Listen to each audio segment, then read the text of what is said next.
नमस्कार। संतोष की रिपोर्ट में आप सबों का स्वागत है। और आज हम संतोष की रिपोर्ट में चर्चा करने जा रहे हैं कि बिहार के 4 विधानसभा क्षेत्रों में उपचुनाव हुआ है। उपचुनाव महज 10 महीने के लिए कहिए, जो भी जीत कर आएंगे वो पेंशन के भी हकदार नहीं होंगे। 10 महीने बामुश्किल उनका कार्यकाल होगा और फिर उन्हें चुनाव में जाना ही पड़ेगा। और सरकार के सेहत पर भी इसके रिजल्ट का कोई प्रभाव पड़ने वाला नहीं है। हाँ, ये अलग बात है कि इन 4 विधानसभा क्षेत्रों का जो परिणाम होगा, उस परिणाम के सहारे 2025 की रणनीति जरूर साधी जा सकती है, क्योंकि ये वही इलाका है जिन इलाकों में 2020 में चिराग मॉडल की वजह से और उस चिराग मॉडल का जो इम्पैक्ट अभी भी जो बिहार की राजनीति में चली आ रही है, उसकी वजह से भी लोकसभा में एनडीए को नुकसान हुआ है। तो ये जो कुछ प्रयोग हुए हैं एनडीए के, खास करके जदयू के द्वारा, अगर वो सफल होता हुआ दिखा तो फिर 2025 की चुनावी राजनीति को एक अलग नज़रिए से एनडीए देख सकती है। एनडीए के पास एक मौका आएगा कि उस इलाके में हम अपने आप की वापसी कर सकें। लेकिन उससे बड़ी बात ये है कि इस चुनाव के दौरान चिराग पासवान की जो भूमिका रही है, जिस तरीके से सीएम से दूरी बनाए रखना, सीएम के सभा में शामिल नहीं होना, सीएम के निकलने के बाद वो कार्यक्रम स्थल पर पहुंचना, बेलागंज में उन्होंने यही किया। साथ सीएम के साथ प्रोग्राम था उनका, लेकिन उस दौरान नहीं आए, 1 घंटे बाद आए। मांझी के कॉन्स्टिट्यूंसी में वो गए ही नहीं, इमामगंज।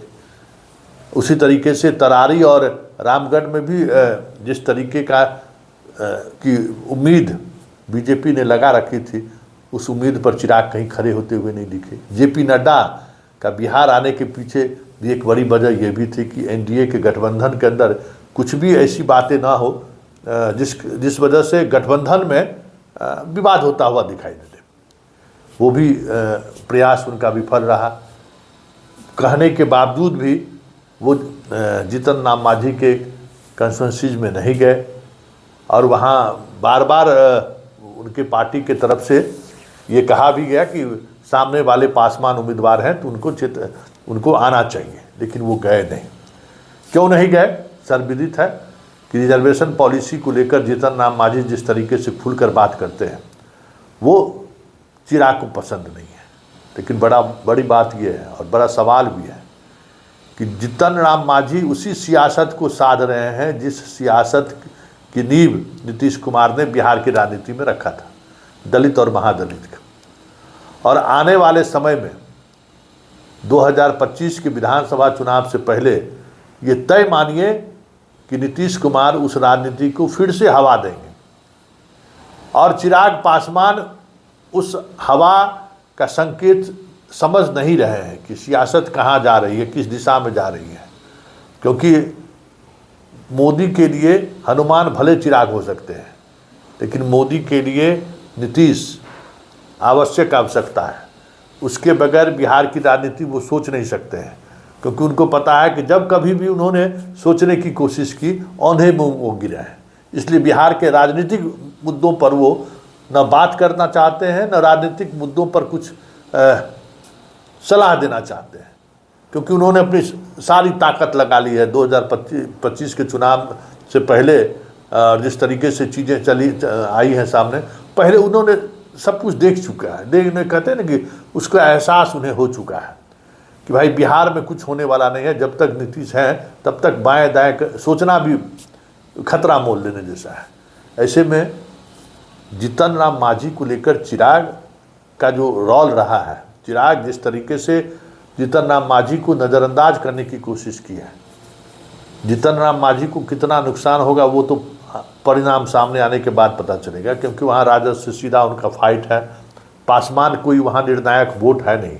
हाँ, अपने मांझी वर्ग को ही वो संभालने में अगर विफल रहे होंगे तो भले वो चुनाव हार जाए, लेकिन इतना तय मानिए कि जो कुछ भी चीज़ें दिख रही हैं और जिस तरीके से चीज़ें दिख रही हैं, एक बात तो तय है कि जीतन राम मांझी जिस सियासत को लेकर लगातार चिराग जैसे पॉलिटिशियन को निशाने पर लेते रहे हैं, अगर बात आगे बढ़ी तो नीतीश चिराग को लेकर आज भी असहज नहीं है।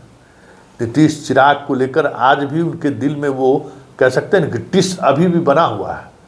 जो उन्होंने किया उस टिस अभी भी बना हुआ है, वो टिस अभी भी नहीं मिटा है।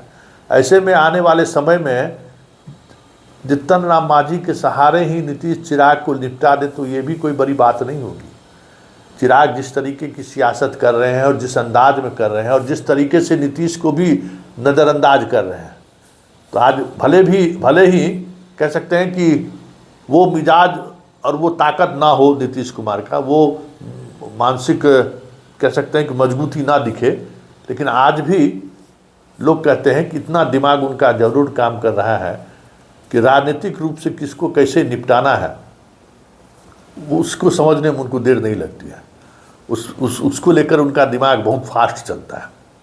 ये लोग कहते हैं, बीजेपी के कई नेताओं से हमारी बात होती है तो कहते हैं कि भाई देखिए इतना कम दिमाग संतोष जी चल रहा है ना, तब भी हम लोगों से 1000 गुना ज़्यादा सोचते हैं, ये 1000 गुना ज़्यादा सोचते हैं। और इनको भाई राजनीतिक दाव पेच में इनको परास्त नहीं किया जा सकता, उस पर दिमाग अभी भी चलता है।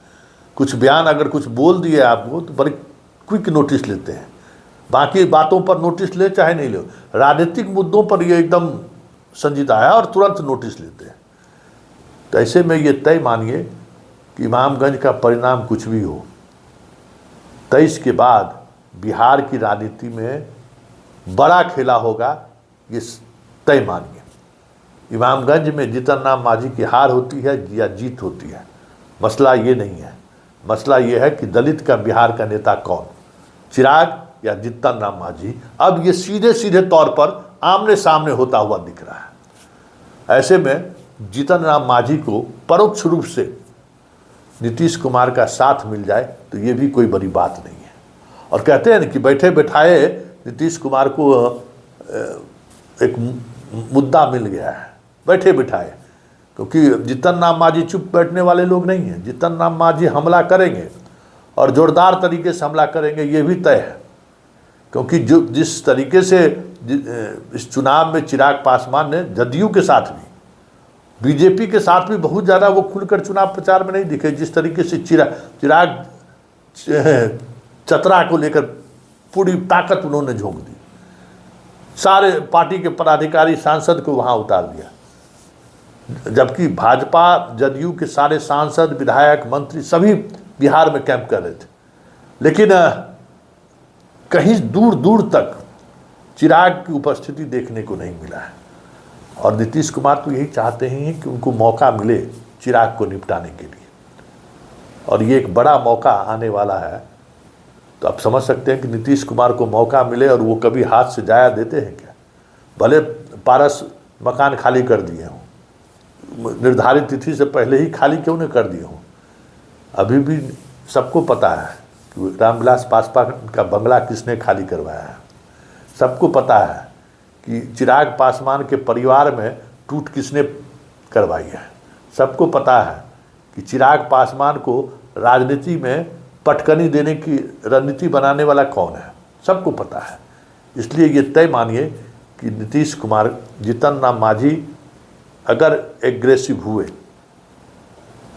तो फिर बिहार का जो समीकरण है ना, पॉलिटिकल समीकरण, चंद महीने में ही बदलता हुआ आपको दिख जाए तो कोई बड़ी बात नहीं होगी। इसलिए खेला होना तय है, और उस खेला में अगर जीतन राम मांझी को नीतीश कुमार ने मोहरे की तरह इस्तेमाल करने में कामयाब हो गए तो ये भी तय मानिए कि चिराग की राजनीति में का चिराग आने वाले समय में किसी भी दिन बुझ जाए तो ये भी कोई बड़ी बात नहीं।